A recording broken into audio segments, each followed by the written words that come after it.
Hello friends, hi, नमस्कार। Welcome to my YouTube channel let's do and learn. दोस्तों, आप सभी का मैं अपने यूट्यूब चैनल में बहुत बहुत स्वागत करती हूँ। गाइस, आज हम बात करने वाले हैं इंग्लिश के बारे में और इंग्लिश में हम बहुत ही बेसिक से शुरू करेंगे।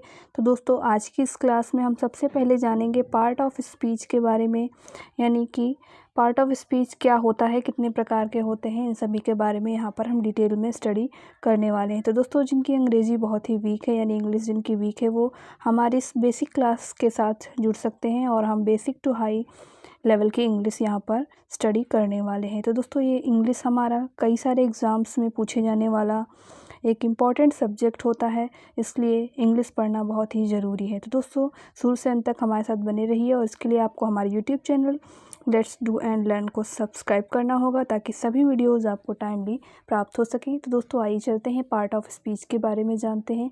तो दोस्तों पार्ट ऑफ स्पीच क्या होता है? जैसे मान लीजिए कि कोई एक सेंटेंस है और सेंटेंस में हम जितने भी वर्डों को लिखते हैं, जैसे मान लीजिए हमने लिखा कि वह गाना गा रही है, तो दोस्तों ये तो हमारा एक सेंटेंस हो गया और सेंटेंस के अंतर्गत कौन कौन से चीज़ आ रहे हैं उनके अंदर, उसके बारे में हम यहाँ पर जानकारी प्राप्त करेंगे और उसे ही हम पार्ट ऑफ स्पीच इंग्लिश में कहते हैं। आइए जानते हैं पार्ट ऑफ स्पीच के कौन कौन से भाग होते हैं। तो सबसे पहले जानकारी प्राप्त करते हैं नाउन के बारे में। तो दोस्तों, नाउन क्या है? नाउन को हिंदी में हम संज्ञा बोलते हैं।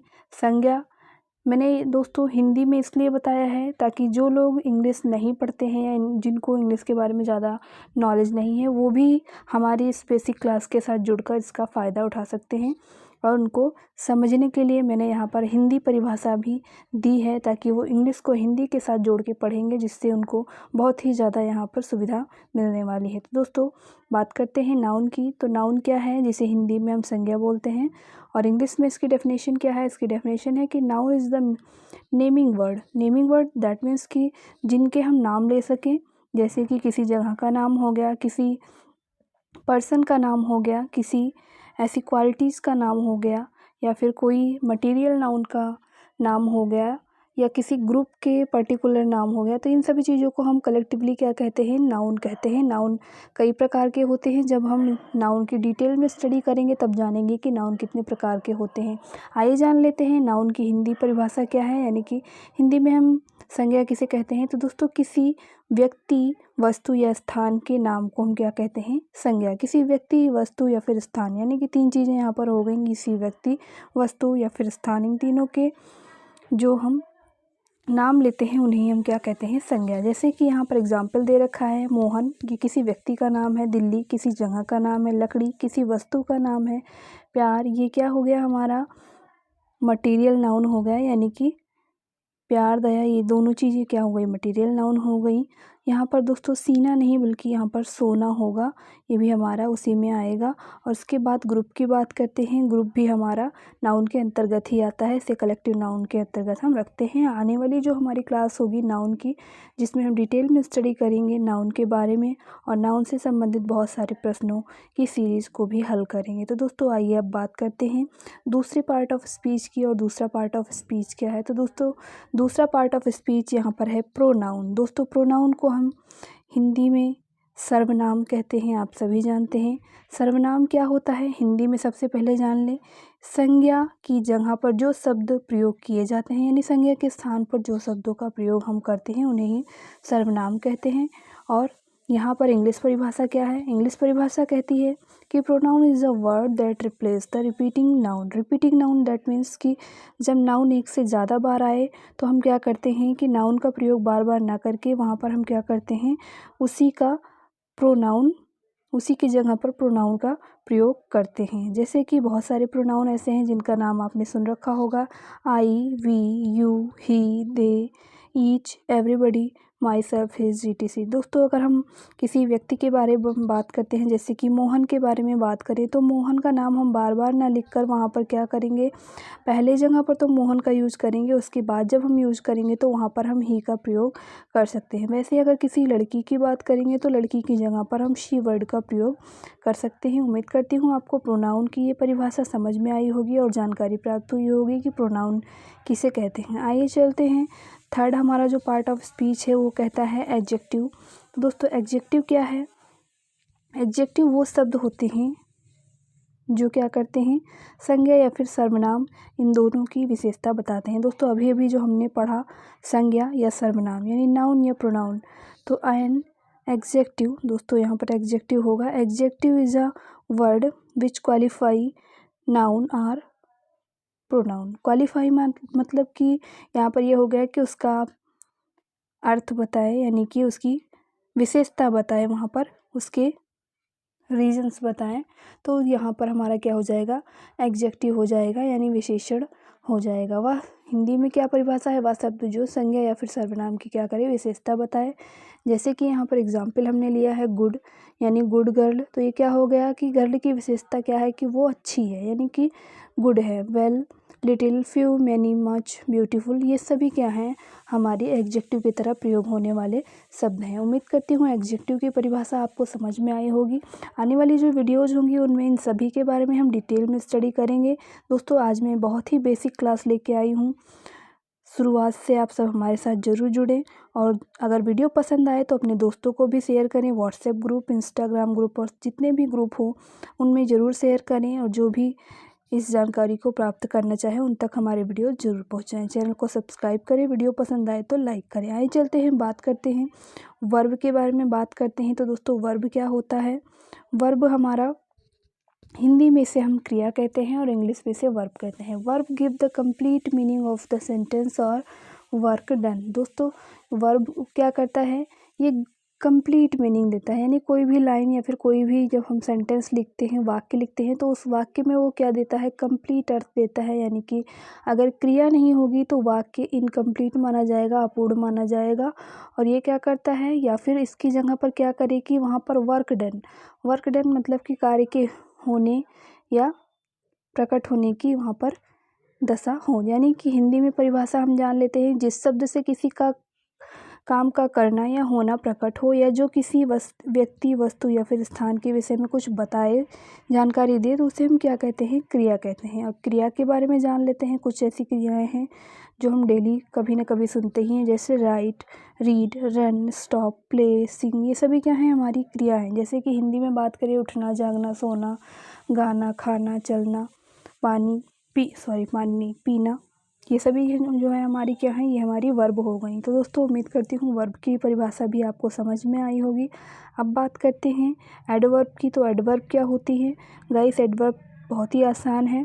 एडवर्ब क्या कहते हैं हम, क्रिया की विशेषता बताने वाले शब्द को क्या कहते हैं एडवर्ब कहते हैं, यानी क्रिया विशेषण कहते हैं। दोस्तों इसकी परिभाषा है adjective is define the quality of verb, यानी एडजेक्टिव क्या करती है, ये वर्ब की क्वालिटी को डिफाइन करती है। एडवर्ब गाइस यहाँ पर एडजेक्टिव नहीं होगा बल्कि एडवर्ब होगा। Adverb is define the quality of verb. Adverb वह शब्द होता है जो नाउन प्रोनाउन को छोड़कर लगभग सभी पार्ट ऑफ स्पीच की विशेषता बताते हैं। एडवर्ब क्या होते हैं, नाउन प्रोनाउन। दोस्तों नाउन और प्रोनाउन की जो विशेषता बताए उसे हम क्या कहते हैं, अभी हमने पढ़ा था, नाउन और प्रोनाउन की जो विशेषता बताते हैं उन्हें हम कहते हैं एग्जेक्टिव। एग्जेक्टिव यानी कि विशेषण, और विशेषण क्या करता है, ये नाउन या फिर प्रोनाउन, संज्ञा या फिर सर्वनाम, इन दोनों की विशेषता बताता है, तो उसे हम क्या कहते हैं एडजेक्टिव कहते हैं। लेकिन इसके अलावा जो भी किसी अन्य चीज़ की विशेषता बताता है उसे हम क्या कहते हैं एडवर्ब कहते हैं। उम्मीद है आपको क्रिया विशेषण और विशेषण में अंतर समझ में आया होगा। दोस्तों विशेषण तब होगा जब वो हो नाउन या फिर प्रोनाउन की विशेषता बताए, और नाउन और प्रोनाउन को छोड़कर किसी भी चीज़ की विशेषता, किसी भी अन्य पार्ट की विशेषता बताए, तो वो हमारा क्या कहलाएगा एडवर्ब कहलाएगा। जैसे कि यहाँ पर एग्जाम्पल लिया है as like very good boy. तो दोस्तों वेरी क्या है, ये किसकी विशेषता बता रहा है, तो ये बॉय की विशेषता बता रहा है।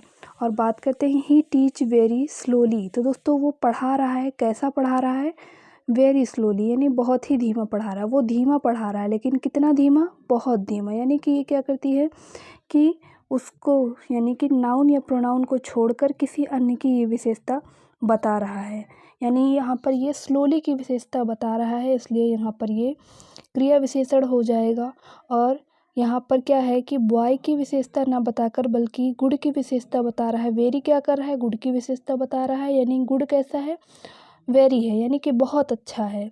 तो ये हमारा बॉय की विशेषता ना बताकर यहाँ पर गुड की विशेषता बता रहा है, और यहाँ पर ये हमारा ही की विशेषता ना बताकर ये वाला वेरी हमारा किसकी विशेषता बता रहा है। तो गाइस ये एक बार फिर से मैं बता देती हूँ, ये जो हमारा बॉय है ये हमारा क्या है, इसकी जो विशेषता बता रहा है वो तो गुड है, लेकिन जो गुड की विशेषता बता रहा है उससे वेरी कहते हैं, और वेरी ही हमारा क्या है यहाँ पर एडजेक्टिव है। यानी कि जो गुड की विशेषता बता रहा है वो वेरी है, और इसे ही हम एडवर्ब कहते हैं। यहाँ पर क्या है, ही टीच वेरी स्लोली। तो दोस्तों वो कैसा पढ़ा रहा है, बहुत धीमा पढ़ा रहा है। यानी यहाँ पर जो बहुत शब्द है, वेरी शब्द है, वो हमारा क्या हो गया, एडवर्ब हो गया। उम्मीद करती हूँ आपको एडवर्ब की परिभाषा समझ में आई होगी।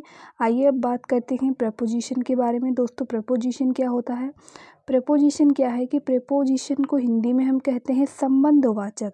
संबंधवाचक यानी कि जो रिलेशनशिप को बताए वो हमारा क्या होता है, प्रेपोजिशन होता है। प्रेपोजिशन वह शब्द होता है जो नाउन या अन्य शब्दों के साथ प्रयोग होकर उसकी स्थिति बताता है, यानी उनकी रिलेशनशिप के बारे में बताता है। तो दोस्तों इसे हम प्रेपोजिशन कहते हैं। जैसे कि एग्जाम्पल यहाँ पर है with, on, in, am, among, between, beside, to, etc। जैसे मैं बात करती हूँ, जैसे कि यहाँ पर एग्जाम्पल अगर हम लेते हैं ऑन का, तो the pain on the table. तो दोस्तों ऑन यहाँ पर क्या हो गया कि टेबल और पेन के बीच में संबंध यहाँ पर डिफाइन कर रहा है। उम्मीद करती हूँ एग्जाम्पल के थ्रू आपको समझ में आ गया होगा। अब बात करते हैं कंजक्शन की। दोस्तों कंजक्शन क्या होता है? कंजक्शन जो जोड़ता है, यानी ये संयोजक होता है। कंजक्शन का मतलब होता है जोड़ना, यानी संयोजक की तरह कार्य करे। तो conjunction joins the two sentences, ये क्या करता है, दो सेंटेंस को आपस में जोड़ देता है। वह शब्द जो दो वाक्यों को आपस में जोड़ देता है, जैसे कि एंड, फॉर, नॉर, बट, और, येट, सो, फॉर। दोस्तों ये सारे हमारे क्या है, कंजंक्शंस हैं। इनके थ्रू हम क्या करते हैं, वाक्यों को जोड़ने का कार्य करते हैं। द लास्ट बचता है इंटरजेक्शन। इंटरजेक्शन के बारे में क्या है, हिंदी में इसे हम कहते हैं विस्मयादि बोधक, और इसका मतलब होता है कि जब हम कोई चीज़ आश्चर्य, शोक या इन सभी ऐसे कुछ भावों को प्रकट करते हैं तो यहाँ पर विस्मय का यानी कि आश्चर्य का बोध होता है, तो वहाँ पर हम क्या करते हैं, विस्मयादि बोधक शब्द का प्रयोग करते हैं। दोस्तों एक्सक्लामेटरी कहते हैं इसे, और ये इसका साइन होता है, जैसे कि सॉरो, वंडर, वाओ, etc। ये सभी क्या है, इंटरजेक्शंस की तरह काम करते हैं। उम्मीद करती हूँ आपको पार्ट ऑफ स्पीच की ये बहुत ही सिंपल क्लास समझ में आई होगी। दोस्तों इससे बेसिक और कुछ नहीं हो सकता। मैंने बहुत कोशिश की है कि जिनकी इंग्लिश बहुत वीक है उनके लिए ये थोड़ा सा हेल्पफुल हो, और आगे आने वाली जो वीडियो होगी उस पर मैं बात करने वाली हूँ नाउन के बारे में, और नाउन के बारे में यहाँ पर डिटेल में स्टडी हम करेंगे, और इससे बहुत ही सारे क्वेश्चंस को भी सॉल्व करेंगे जो कि एरर वाले क्वेश्चन एग्जाम में आते हैं, वनडे एग्जाम्स में या फिर कॉम्पिटिटिव एग्जाम्स में। लगातार हमारे साथ बने रहने के लिए हमारे YouTube channel let's do and learn को सब्सक्राइब करना ना भूलें। Thank you for watching, have a nice day. Video पसंद आए तो लाइक करें।